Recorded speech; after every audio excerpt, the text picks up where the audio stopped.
रविवार 16 सप्टेंबर 2001. माझ्या शुभार्थी मित्रांनो, बरेच दिवस झाले मी तुमच्यापासून दूर आहे आणि त्यामुळे आज या सभेमध्ये येताना मला खूपच बरं वाटलं. आईच्या घरी परत यावं असं वाटलं. काय जादू या ग्रुपमध्ये आहे. 70 माणसं एकत्र येतात, आपापल्या अडचणी निशंकपणे बोलतात, त्याच्यावर मार्ग शोधतात. आपल्या अडचणी बोलण्यामध्ये त्यांना मोकळेपणा वाटतो. गेल्या आठवड्यामध्ये तुम्ही इतकं सुंदर काम केलं, त्या सगळ्याची नोंद माझ्याकडे आलेली आहे. ते सगळं पाहिल्यानंतर मला असं वाटलं की मुख्य लक्षण जर या ग्रुपचं काही असेल, हा ग्रुप काय शेअर करतो. माणसं जर केवळ दुःख, तिरस्कार, निगेटिव्ह इमोशन्स एवढंच शेअर करत असती तर तो ग्रुप फार काळ चालणार नाही.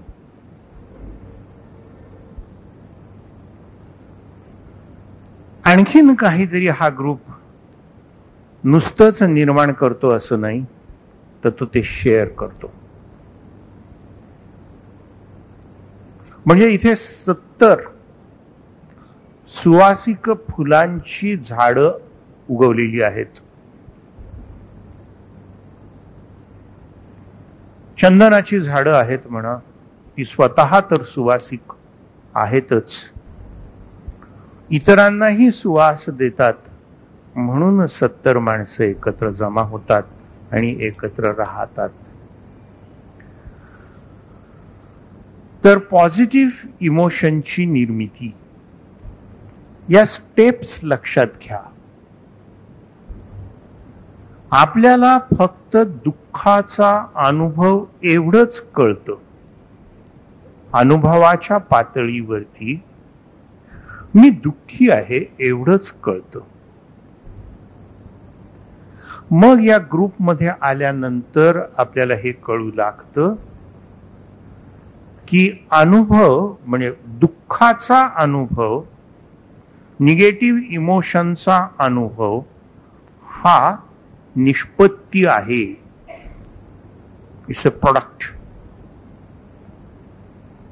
Of something which has gone by, which has occurred earlier. म्हणजे एखादी फॅक्टरी आहे आणि खूप धूर ओकते आणि धूर ओकणं आणि श्वास गुदमरणं.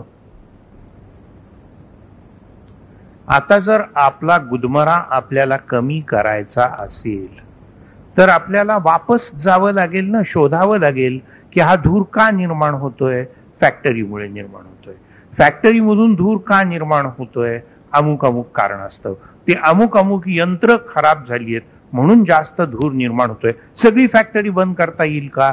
बंद करता येणार नाही, पण सुधरवता येईल. तसं दुःखाचा, निगेटिव्ह इमोशनचा, आडल्याचा, getting stuck at a problem, हा जो अनुभव आहे, हा अनुभव आल्यानंतर आपण मागे चलतो आणि ते मागे चालायला या ग्रुपमध्ये शिकायला मिळतं की घटना काय घडली. फॅक्टरी बंद करता येईल का? नाही बंद करता येणार. तसं मन बंद करता येईल का? मन नाही बंद करता येणार. पण मनाला कार्यक्षमरित्या चालवता येईल. पॉल्युशनच्या नियमांच्या पलीकडे धूर निर्माण करणार नाही अशा कार्यक्षमतेने यंत्र चालवता येईल. जसं यंत्र म्हटलं की ते धूर करणार, फार करू नये हा पॉइंट आहे. तसं मन म्हटलं की ते पॉझिटिव्ह आणि निगेटिव्ह दोन्ही इमोशन्स निर्माण करणार, शंकाच नाही म्हणे त्याच्यामध्ये. फक्त प्रमाणाबाहेर करू नये. प्रमाणाबाहेर झालं की दुःख होतं. तर आपलं प्रमाण आपल्याला कळावं आणि आपल्या यंत्राची कार्यक्षमता, आपल्या यंत्राची तंदुरुस्ती आपण बाळगावी, आपण राखावी. आपल्या यंत्राची निगा आपण राखावी. शाळेमध्ये शिकवतात जीवनसत्वे खा, म्हणजे खातात का माणसं? तसं सगळीकडे सांगतात मानसिक आरोग्य राखा. कसं राखायचं ते इथे शिकायला मिळतं. How to do it, the method and the reason. नुसते मेथड शिकवणारे क्लासेस पुष्कळ आहेत बरं का, काही कमतरता नाही. पुस्तकही पुष्कळ आहेत हाऊ टू डू इट वाली. आपण बुद्धिजीवी आहोत.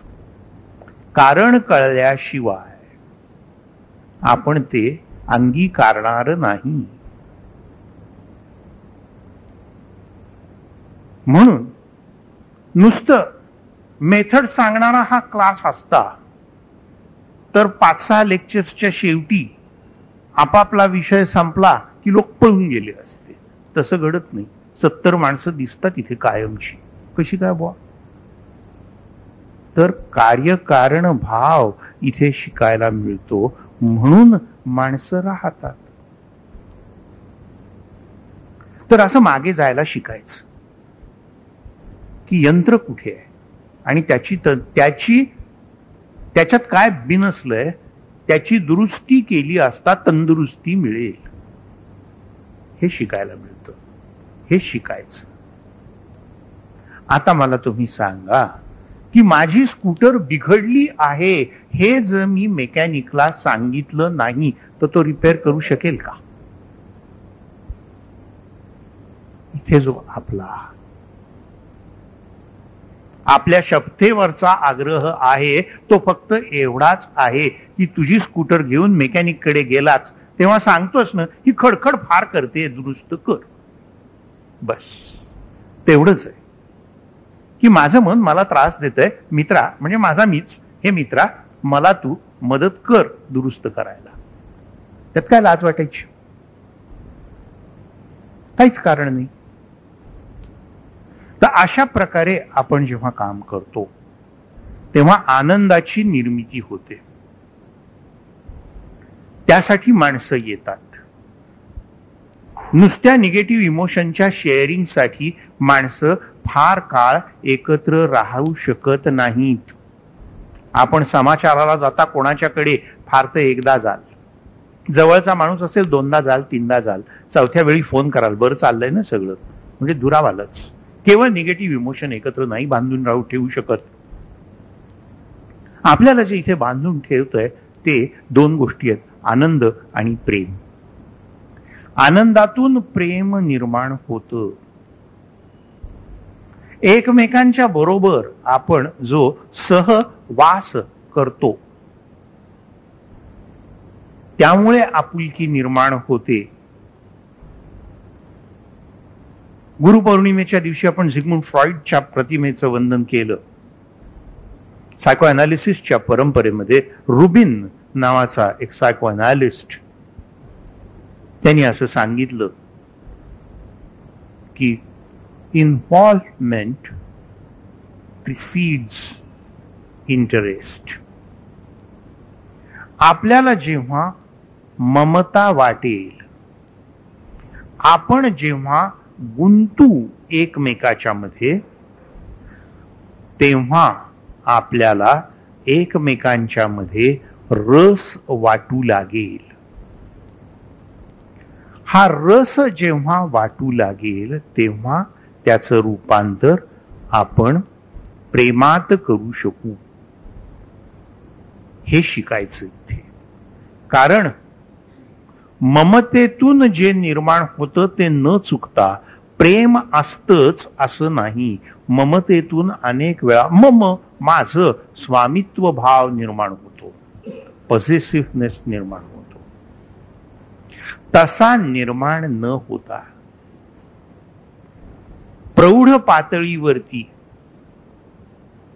मी तुझ्या समस्येमध्ये रस घेऊन आहे, तूही माझ्या समस्येमध्ये रस घे. एका विशिष्ट पद्धतीचं बोट आपण धरू. सध्या आपण RETचं बोट धरलेलं आहे, उद्या तेही सोडून देऊ, दुसरं कुठलं तरी धरू. तर ते बोट धरून आपण सगळे चाललेले आहोत. आणि तसेच चाललेले असताना आपण एकमेकाचे आहोत, पण आपण एकमेकावर स्वामित्व भाव गाजवणार नाही. आपण एकमेकावर प्रेम करायला शिकू. तुझ्या विकासामध्ये मी भागीदार आहे, ही प्रेमाची व्याख्या आहे. कशी माणसं, 70 माणसं असंबंधित, वेगवेगळ्या वयाची, वेगवेगळ्या दर्जाची, स्त्री आणि पुरुष कशी एकत्र राहू शकतात? आणि कसल्या विषयावर? अत्यंत आतले विषय, कौटुंबिक मतभेद, आपली आपली व्यक्तिगत अपयश आणि जाहीर सांगायची. कसे एकत्र राहू शकतात लोक? त्याच्यातून जी निर्मिती आहे ती गोड आहे, ती प्रेमाची आहे. इथे आपण प्रेम करायला शिकतो. तुझ्या विकासामध्ये माझा सहभाग आहे, तुझ्या विकासात माझा रस आहे, आणि तरी देखील तुझ्यावरती स्वामित्व भाव मी गाजवणार नाही, जरी तू माझा आहेस. माझी तुझ्याबद्दल ममता जरूर आहे, परंतु स्वामित्व भाव नाही. याला प्रेमाची स्थिती म्हणतात. हे प्रेम इथे शिकायला मिळतं, म्हणून माणसं इथे येतात. म्हणून मग कोणीतरी एक उल्हास म्हणतो की आईच्या घरी परत आल्यासारखं वाटलं. शेअर करा, बोला, सगळ्यांच्या समस्या आपल्या माना. इसको भी अपनाता चल, इसको भी अपनाता चल, उसको भी अपनाता चल, इसको भी अपनाता चल, उसको भी अपनाता चल. राही है सब एक डगर के, राही है सब एक डगर के, सब पर प्यार लुटाता चल. राही है सब एक डगर के, सब पर प्यार लुटाता चल. नीरज. तेव्हा असं ही जी फिलिंग, ही जी भावना सहप्रवासाची, एका थव्याची, कॉम्रेड्स असल्याची, कॅमेराडेरी असल्याची, ही महत्वाची. आणि त्यातून मग आपण जे लुटवत चालतो ते प्रेम आहे. त्यासाठी माणसं इथे एकत्र येतात. तेव्हा ते प्रेम द्यावं. मागच्या आठवड्यात तुम्ही जे काम केलं ते इतकं श्रेष्ठ आहे, इतकं सुंदर आहे की बोलायची सोय नाही. त्यामध्ये लोकांनी एक मेथड घेतली, मेथड शिकले. सगळं जे काम केलेलं आहे प्रत्यक्ष त्या मेथडला धरून प्रत्येकाने केलेलं काम, आणि प्रत्यक्ष त्या मेथडला धरून ग्रुपनी एकमेकांना मार्गदर्शन करत करत केलेलं काम, असं सगळ्या लोकांनी जे केलं त्याची ही नोंद आहे. ही 60 पानाची पुस्तिका आहे, 58 पानाची. जेवढं तुम्ही लिहिलं, मला सांगायला अतिशय आनंद होतो की हे काम कल्पनेबाहेर समाधानकारक आहे. सुंदर काम, प्रत्येक गटाने सुंदर काम केलेलं आहे. प्रत्येक गट त्या नियमाला धरून वागला. इतकी उत्कृष्ट निर्मिती केलेली आहे की बोलायची सोय नाही. त्यामुळे याच्यामध्ये प्रत्येक गटाच्या कामाची नोंद आहे. जे तुम्ही लिहून दिलत ना ते जसंच्या तसं झेरॉक्स केलेलं आहे, आणि त्याच्यातली ओळ मी वाचलेली आहे. त्याच्यात जागोजागी मी माझी कॉमेंट्स दिलेली आहेत. आता उदाहरणार्थ इथे मी इंग्रजीत एक आकडा काढलेला आहे आणि इकडे समासामध्ये माझी सूचना दिलेली आहे. तेव्हा या पुस्तिकेमध्ये अनेक गोष्टी ग्रथित केलेल्या आहेत, एकत्र केलेल्या आहेत.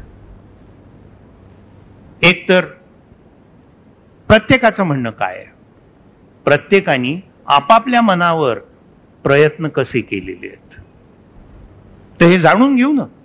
मी कसा प्रयत्न केला हे तर जरूर जाणून घेऊ. मी म्हणजे प्रत्येक जण, प्रत्येक अशोक, विजय, अपर्णा, वैशाली, प्रत्येक मी प्रयत्न कसा केला. माझ्या त्या छोट्या ग्रुपनी, 7-8 लोकांच्या ग्रुपनी काय राग, काय संकोच, काय आणखीन कामाचा ताण, कसा प्रयत्न केला ग्रुपनी, आणि त्याच प्रश्नावर इतरांनी काय केलेलं आहे. आता असा विचार करा की 8 लोक काय बसलेत, रागाचा विचार करायला बसलेले आहेत, आणि दुसरे 12-15 लोक बसलेत ते ताणाचा विचार करत बसलेत. आणखीन कोणी 12-15 आहेत ते संकोच फार वाटतो याची काही चर्चा करत बसलेले आहेत. आता हे सगळे अनुभव युनिव्हर्सल आहेत. प्रत्येकाला केव्हा न केव्हा राग आलेलाच असतो, प्रत्येकाला केव्हा न केव्हा संकोच वाटलेलाच असतो, ताण भासलेलाच असतो. तेव्हा मुळात छोटे ग्रुप्स करावेत आणि त्यांनी एकत्रित काम करावं, यामागे हेतूच हा होता. सगळे 70 लोक एकत्र बोलत सुटतील, काहीच काम होणार नाही. तेव्हा असेच विषय प्रत्येकाने घेऊन लाईव्ह, पुस्तक नको, स्ट्रेस मॅनेजमेंटचं पुस्तक पुष्कळ मिळतात. मी काय केलं, आणि मग अशोकला आपोआप कळेल हे पुस्तक वाचलं की विजयला ताण येत होता, विजयनी काय केलं. ते मला उपयोगी आहे का, तर आम्ही सगळे एकाच सामाजिक वर्गाचे प्रतिनिधी आहोत, शिकलेला मध्यम वर्ग, सेम सोशिओ कल्चरल बॅकग्राऊंड, आणि आपण इथे थिअरी शिकतो. ताण कमी करायचं काय करायचं, राग कमी करायचं काय करायचं, याची थिअरी आपण इथे सतत शिकतो. तेव्हा लाईव्ह एक्झाम्पल आहे की ही थिअरी यांनी अशी अशी वापरली. म्हणजे इथे सायमल्टेनियसली आपण संकोच, ताण, राग, भीती, सोशल स्किल्स अशा अनेक गोष्टींची लाईव्ह उत्तर शोधत होतो. प्रत्येकाने सुंदर काम केलेलं आहे. हिनी आपल्या शुभदानी तर आणखीन वेगळं, तिचा जो ग्रुप आहे तो तर आणखीन प्रत्येकाचे एक एक प्रश्न वेगवेगळे आहेत, सुंदर काम केलेलं आहे. तर हे वाचलं असता आपल्याला पत्ता लागेल की मला जेव्हा राग आला, मी आत्ता कामाचा ताण या ग्रुपमध्ये आहे, पण मला राग येतो का नाही. मग माझ्या बाकीच्या सहकाऱ्यांनी काय केलं, अमुक अमुक केलं, तसं करून बघूया. तेव्हा ऍडव्हान्टेज तुम्हाला याच्यात हा राहील महत्वाचा की अतिशय मेथॉडिकल रित्या सर्व लोकांनी काम केलेलं आहे आणि त्याच्यावर मी माझी कॉमेंट्स दिलेली आहेत. त्यामुळे तुम्हाला हे जे 4-5 आपले महत्वाचे प्रश्न आहेत त्यावर आत्ता इथे त्याची लाईव्ह सोल्युशन्स मिळतील. ही प्रत प्रत्येकाने घ्यायची आहे. याचा झेरॉक्स करण्याचा खर्च 30 रुपये आलेला आहे, तेवढा सर्वांनी द्यायचा, म्हणजे प्रत्येकाने द्यायचा. याच्या पुढच्या सेशनमध्ये आपण त्याचं डिस्कशन करणार आहोत. जे आपलं शेअरिंगचं सेशन आहे त्याच्यामध्ये याचं म्हणजे आपण मागच्या आठवड्यात काय केलं ते परत वाचायचं, त्याचं डिस्कशन आहे. बाकीच्या सर्व लोकांनी काय केलं, 58 पानं भर लोकांनी आपापल्या मनाची अभिव्यक्ती केली आहे, ती काय आहे ती नोट करा, खुणा करा, त्याची चर्चा करा.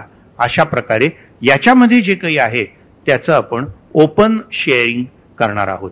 त्यामुळे ही पुस्तिका प्रत्येकाने घेणं जरुरीचं आहे. या पुस्तिकेमध्ये काही मुद्दे वारंवार आलेले आहेत आणि त्यामुळे त्याचंच आज जे मी विवेचन तुम्हाला देणार आहे ते त्यामध्ये मी 2 मुद्दे वारंवार आल्यामुळे मी काही सूचनाही वारंवार केलेल्या आहेत. त्या ज्या कॉमन 2-3 सूचना आहेत त्या प्रत्यक्षात कशा आणायच्या, मला असं वाटलं की ते तुम्हाला सांगावं. सांगितलं तर ते जास्त क्लिअर होईल.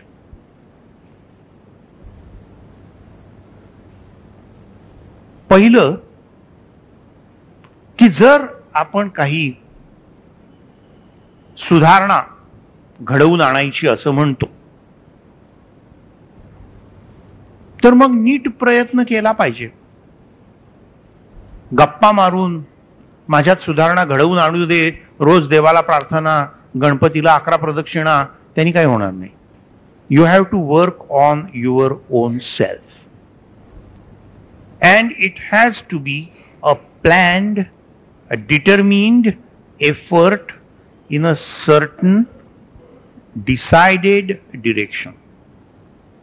हवेत हातवारे मारून काय भागणार नाही. तर एक मेथड त्याच्यातली अशी आहे की डायरी ठेवा. डायरी ठेवा म्हणजे कशी ठेवा. तर आत्ता तुम्हाला ही जी 2 पानाची आजची म्हणून ही दिलेली आहे नोट, ती घ्या.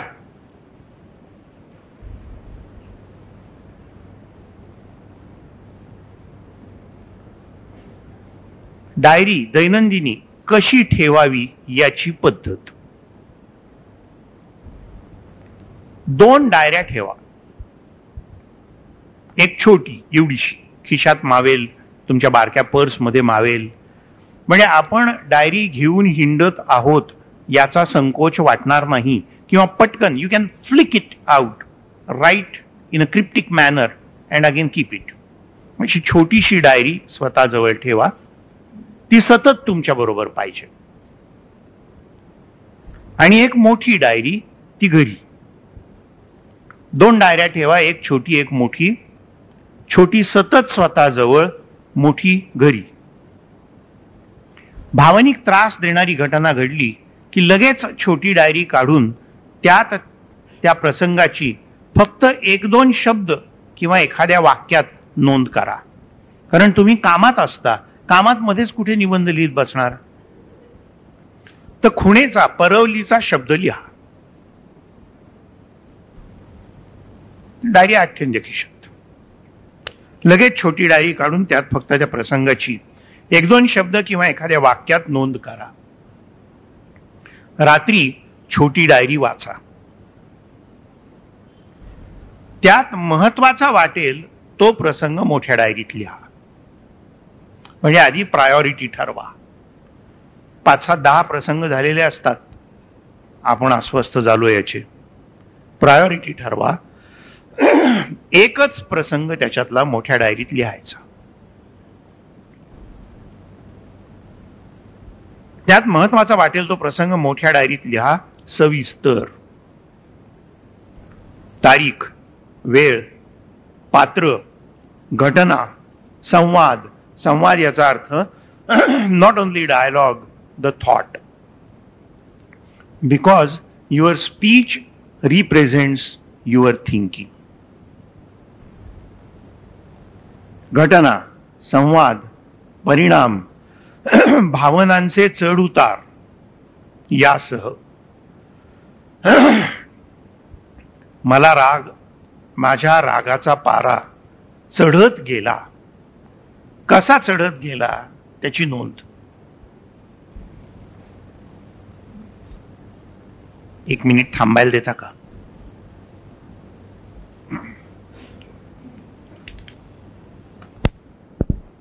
भावनांचे चढ उतार यासह आपण फार गोळाबेरीज बोलतो. सगळी आपली वाक्य बघा. मग मी प्रेमात पडलो म्हणजे जसा काही इथे होता आणि बत्कन खाली पडला. मग मला राग आला. इतका पाघळला ना तो, आता असा कसा अचानक पाघळेल. नाही का, गूळ असायला पाहिजे, त्याच्यात पाणी पडायला पाहिजे, त्याचं चिकदण व्हायला पाहिजे, मग तो पागळेल ना, त्याशिवाय कसा पागळेल. प्रोसेस आहे ही, प्रोसेस शिकावी लागते. म्हणून भावनांच्या चढ उताराकडे लक्ष द्यायला शिका. मुख्य म्हणजे इथे डॉक्टर बेकनी ही मेथड सांगितलेली आहे. पहिलं ठीक आहे, ते काय ओके, कोणी हुशार माणूस ते सांगू शकेल.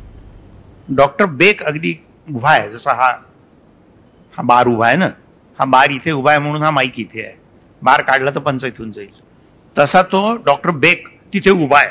किंवा ती पडली ना वर्ल्ड ट्रेड सेंटर, त्यांचा जो सेंट्रल पिलर होता म्हणून ते उभं होतं, तो पिलर पडला, गेलं सगळं कोसळून. तर डॉक्टर बेक असा उभा आहे मध्यभागी. तो कुठे आहे? तो या वाक्याशी आहे. मुख्य म्हणजे त्यानंतर प्रसंग सुरू होण्यापूर्वी तुमच्या मनात विचार काय होता याची नोंद करा.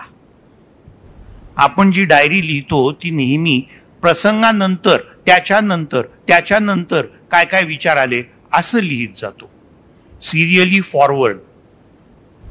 बेक म्हणतो, नो सर, जरा थांबा, त्या प्रसंगाच्या आधी विचार काय होता डोक्यात ते का?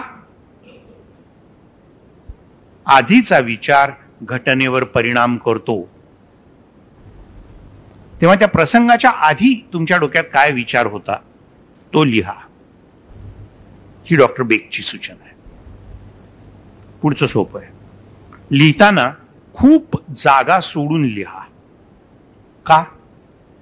पुन्हा वाचताना नोंद करणं सोयीचं होतं. आज तुमच्या लक्षात येईल, आज तुम्हाला हे पुन्हा वाचायला लावणार आहे. मागच्या आठवड्यात तुम्ही जे लिहिलं ते पुन्हा वाचायला लावणार आहे. मग तुम्हाला कळेल की अरे आपले विचार बदलतात बरं का, त्याची नोंद कुठे करायची. डावं पान कोरं ठेवा. तुम्ही कोणाला तरी भेटणार असाल ना, शहाण्या माणसाला, मित्राला, आणखीन कोणाला, तर त्याच्या ज्या नोट्स, सूचना जे काय असेल ते डाव्या बाजूला. उजव्या बाजूला तुम्ही लिहायचं, समास सोडायचा, 2 ओळीच्या मध्ये अंतर सोडायचं, इतकं सगळं करायचंच. डावी बाजू रिकामी ठेवायची. डावं पान कोरं ठेवा, तिथे तुमचा मार्गदर्शक आपलं मत लिहील.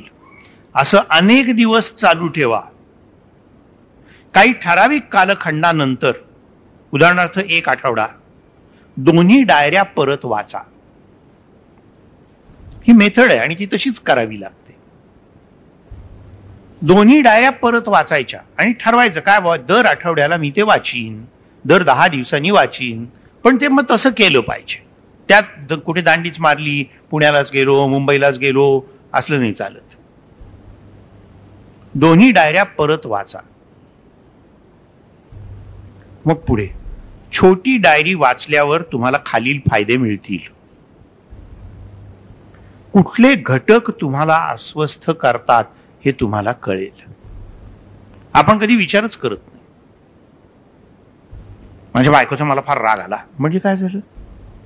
म्हणजे तिच्या बोलण्याचा राग आला का, तिच्या चालण्याचा राग आला का, तिने कशी साडी नेसली होती त्याचा राग आला का, माझ्या डोक्यात काहीतरी कल्पना आहे की माझी बायको म्हणजे अगदी अशी ऐश्वर्या राय पाहिजे, त्याच्याशी मी कंपॅरिझन करतोय म्हणून मला राग आला. कशाचा राग आला?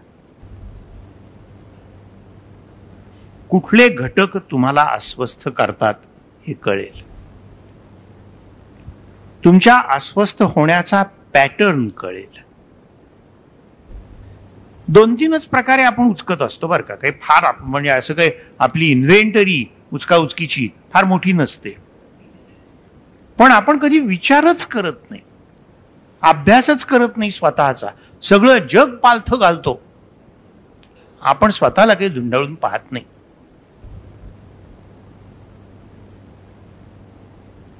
बुरा जो देखन मैं चला, बुरा न मिलिया कोय.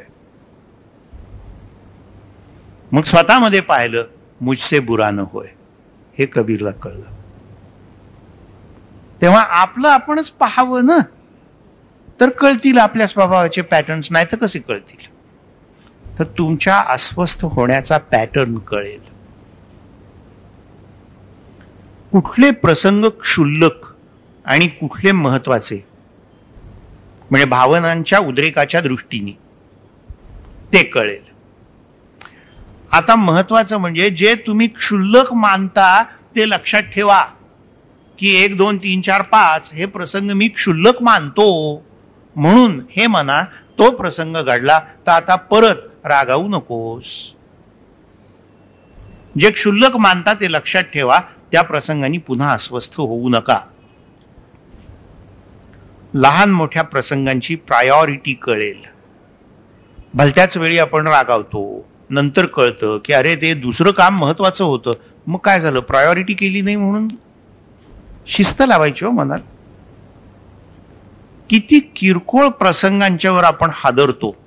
खरं सांगू का, उचकतो शब्द माझ्या मनात होता, पण जरा नॉन पार्लमेंटरी ठरला असता.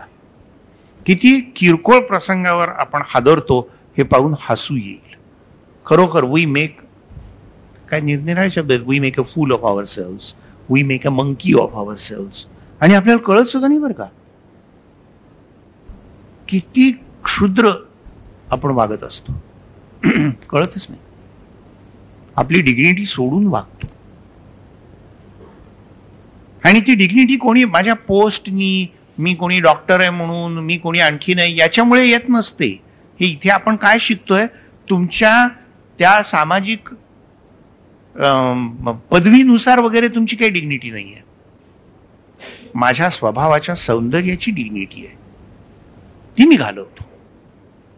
मूर्खासारखं जेव्हा मी वागतो तेव्हा मी माझी डिग्निटी घालवत असतो, माझं स्वतःचं सौंदर्य खराब करत असतो. छोटी डायरी जरी काही काळ नीट लिहिली तरी क्षोभ कमी होईल. सिगरेट ओढणाऱ्या लोकांना सांगतो आम्ही, किती ओढायचे तेवढी ओढ म्हणाले, फक्त जेव्हा सिगरेट ओढशील डायरीत लिही, सिगरेट ओढली डायरीत लिही. 8 दिवसांनी येऊन सांगतात कमी झालं बरं का. तर आपलं आपल्यालाच कळेल की किती काय छोट्या छोट्या गोष्टींनी आपण त्रास करून घेतो स्वतःला. मोठी डायरी वाचून होणारे फायदे, आपल्या विचारांची आणि भावनांची नोंद घेण्याला शिकाल. And that it self would act as a restraint. लगाम राहतो आपला आपल्यावर. विचार आणि भावना तपासायला शिकाल. विचार वेगळा, भावना वेगळी, हे एक. तपासात माझी भावना मला तपासता येते, हा कॉन्फिडन्स. काय तपासायचं ते माहिती पाहिजे, मेथड माहिती पाहिजे. तपासायचं म्हणजे काय तपासायचं, कसं तपासायचं. सगळ्यात महत्वाचं म्हणजे विवेक वापरायला शिकाल, रॅशनल राहायला शिकाल. त्यांनी काय होईल, मन स्वच्छ होईल. रॅशनल इमोटिव्ह, प्रेरणा स्वच्छ होतील. प्रेरणा स्वच्छ झाल्या की छान वाटेल. सगळं आपला जो प्रयत्न चाललाय छान वाटणं याच्याशी आहे. तर डायरी ठेवणं याबाबतची जी सूचना आहे ती अशी आहे. मग याच्यामध्ये मी आणखीन काही वेळा सूचना केलेली आहे. डिस्टॉर्शन, कोणी कोणी म्हटलंय मग मी असं झालं, माझ्या लक्षात आलं की छोट्या कारणावरून मी उगीच रागावलो. हां, छोट्या कारणावरून उगीच रागावलो. इथे तू 2 गोष्टी केल्यास. एक तर प्रॉब्लेम एक्झॅजरेट केलास, आणि दुसरं छोट्या कारणावरून मोठा निष्कर्ष काढलास, ओव्हर जनरलायझेशन केलंस. अशी 6 डिस्टॉर्शन्स आहेत डॉक्टर बेकनी सांगितलेली. विचारांच्या विरूपता, ते आज तुम्हाला जी मी नोट दिली आहे त्याच्यात ती 6 दिलेली आहेत. 6 common distortions which lead to negative thinking. Over generalisation, छोट्या पुराव्यावरून मोठा निष्कर्ष, एका प्रसंगावरून मोठा निष्कर्ष. एक्झॅजरेशन ऑफ द प्रॉब्लेम, लहान प्रॉब्लेम असतो आपण मोठा करतो मनातल्या मनात. निग्लेक्टिंग द पॉझिटिव्ह, प्रत्येक गोष्टीला पॉझिटिव्ह आणि निगेटिव्ह असतं. पॉझिटिव्ह सोडून दिलं, निगेटिव्ह तेवढंच एक डोक्यात घेऊन बसले. इदर ऑर म्हणजे पेंड्युलम थिंकिंग. तुम्हाला सांगितलं होतं मी उदाहरण. I must either be successful or I will quit. My marriage must be successful or I will divorce. My life must be happy or I will commit suicide. नेहमी pendulum मध्ये black or white अशीच 3 नावं आहेत. Either or thinking, black and white thinking, pendulum thinking, thinking in terms of extremes. एवढे पर्याय आहेत.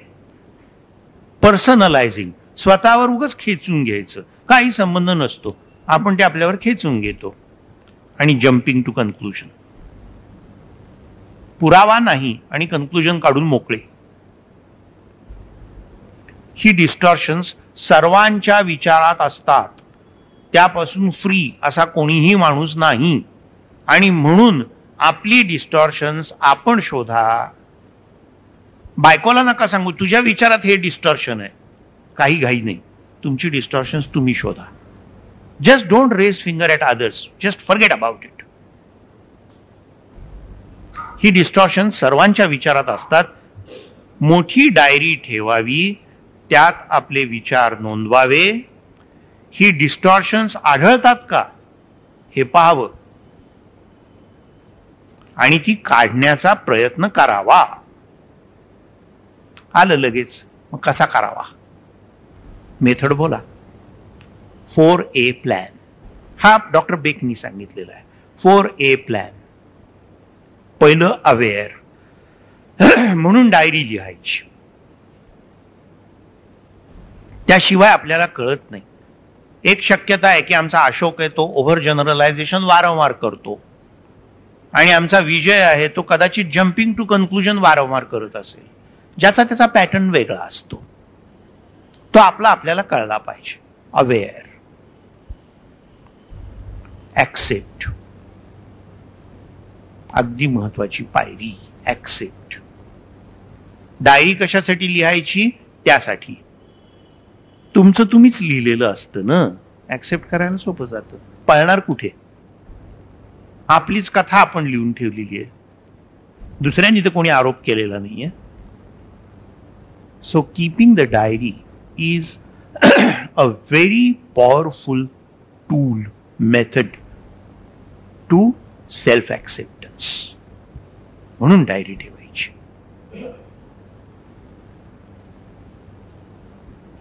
Accept. मग answer. Answer म्हणजे काय? आपण RET मध्ये जे डिस्प्यूट शिकलो ना, तसं की हे जे काही आपण अवेअर होतो, ऍक्सेप्ट करतो, स्वीकारतो, त्याला आधी प्रश्न विचारा की हे काय चाललंय. त्याच्या मूलभूत विचारापर्यंत, मूलभूत बिलीफ, समज गैरसमज तिथपर्यंत चाला आणि विचारा की बरोबर आहे, योग्य आहे, हे मी करायला पाहिजे होतं. ती जी उत्तरं येतील ते अँसर, ते लिहा. मग ऍफर्म. छोटे कार्यप्रवण व्यावहारिक निर्णय. आणि ऍक्ट. कामाला लागा. उद्या नाही, आत्ता, ताबडतोब कामाला लागा. ही 6D टेबल. याच्यामध्ये लोकांनी वारंवार आपल्या भावना, रागाच्या ठिकाणी तर पुष्कळच हे आहे, तर त्याच्यामध्ये मी एक नोट वारंवार दिलेली आहे. 5W and 1H method of managing अँगर ऑर निगेटिव्ह इमोशन. अगदी सोपं आहे. Why, when, where, who, what आणि हाऊ. अगदी सोपं आहे. Why am I angry. मला का राग येतोय? तर घडलेल्या घटनेमुळे तो राग नसतो, मग दुसरं काहीतरी आपल्या मनात डुचमुळत असतं, ते शोधा. Why am I angry. What makes me angry. मला अशोक डोळ्यासमोर दिसला, मग मला कसला राग येतोय? अशोकच्या वागण्याचा, राहण्याचा, कपड्याचा, कशाचा राग येतोय? What makes me angry. Who makes me angry? अशोकचा राग येतोय का विजयचा? Who makes me angry and on whom do I express it? वड्याचं तेल वांग्यावरती तर नाही काढते मी. Where do I express my anger? Is it the right place? Is that the right point to express anger? When do I get angry and when do I express it? काल राग आला आणि आज एक्सप्रेस केला, असं होतंय का? How do I express my anger?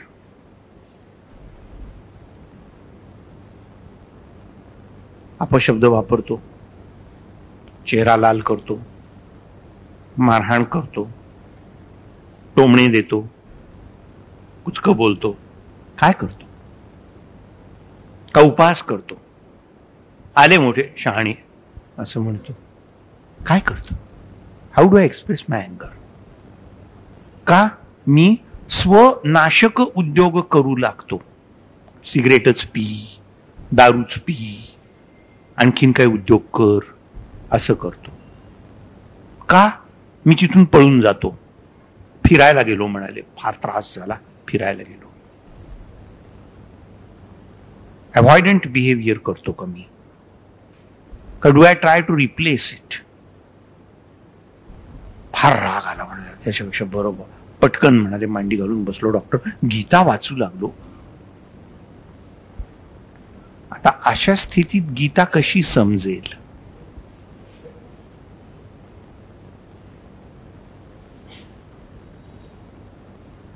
How do I express माय अँगर?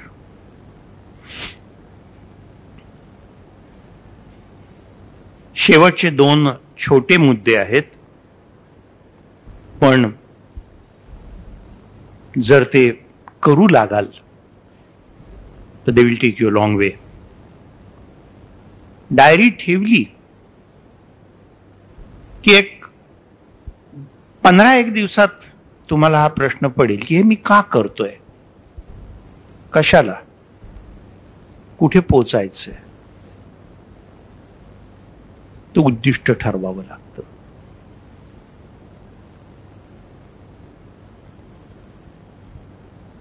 मग काय, कसलं उद्दिष्ट ठरवायचं, कसं? मी तर तुम्हाला सांगितलं की आपण अनेक वेळा उद्दिष्ट जी ठरवतो ही फार धूसर ठरवतो, वेग ठरवतो. मला असं वाटतं की मी मोठा माणूस व्हावं. म्हणजे काय व्हावं?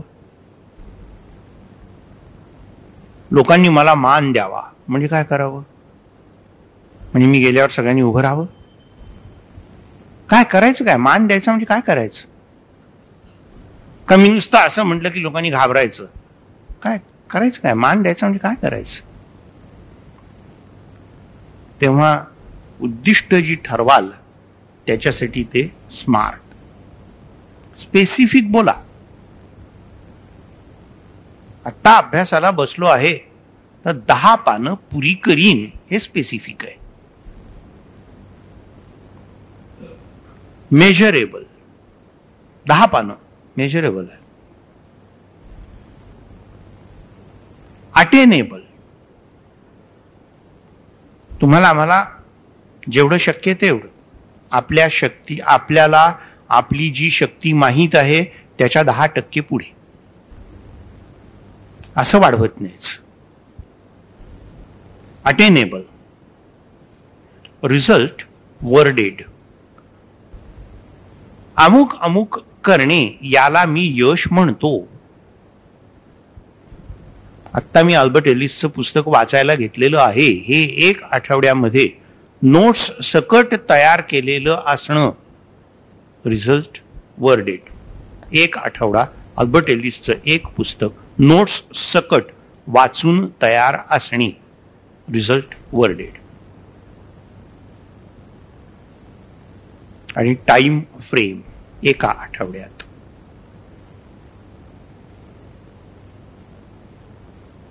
असं जर ठरवलं तर पुष्कळ फरक पडतो. आपला हट्ट इकडे एकच आहे, करून पहा.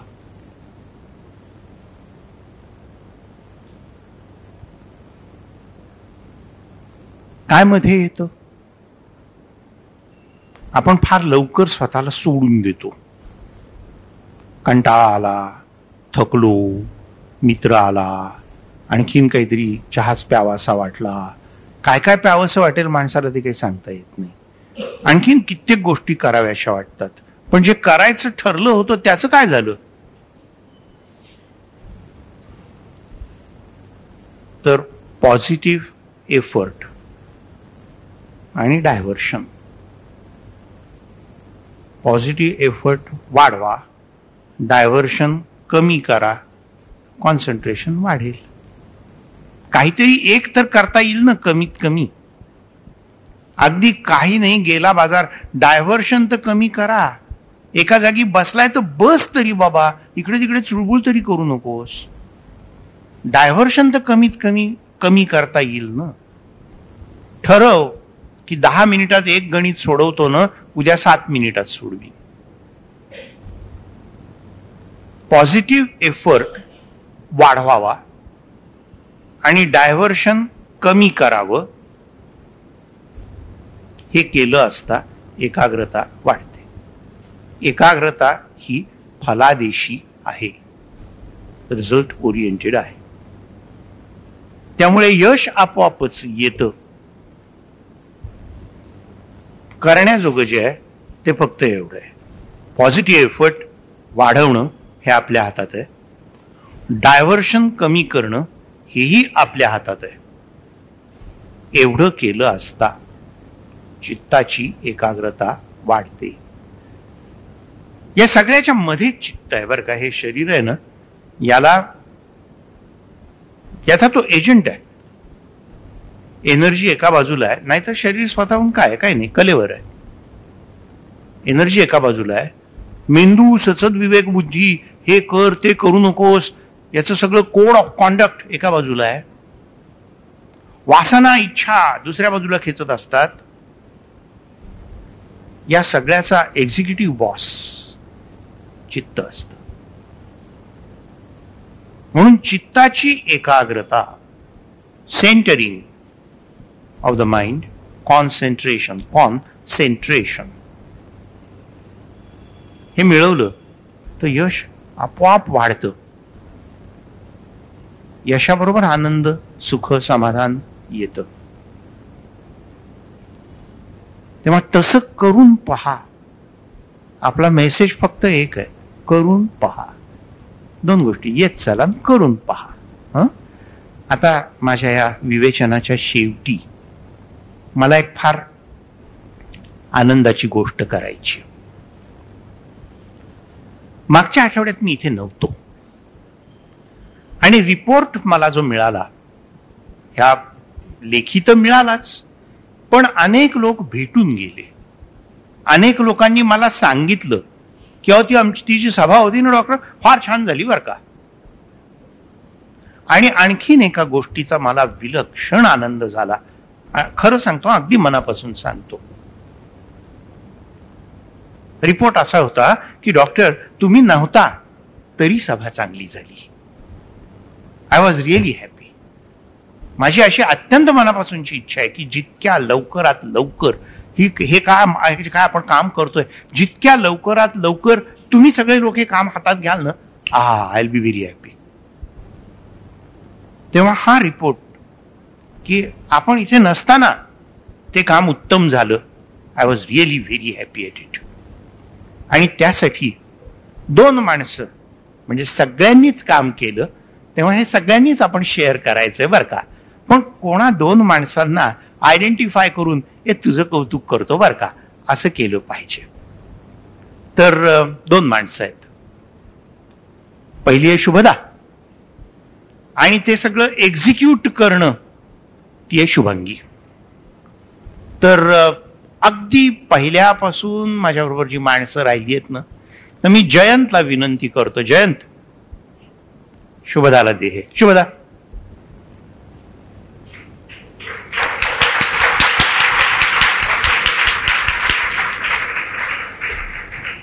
आणि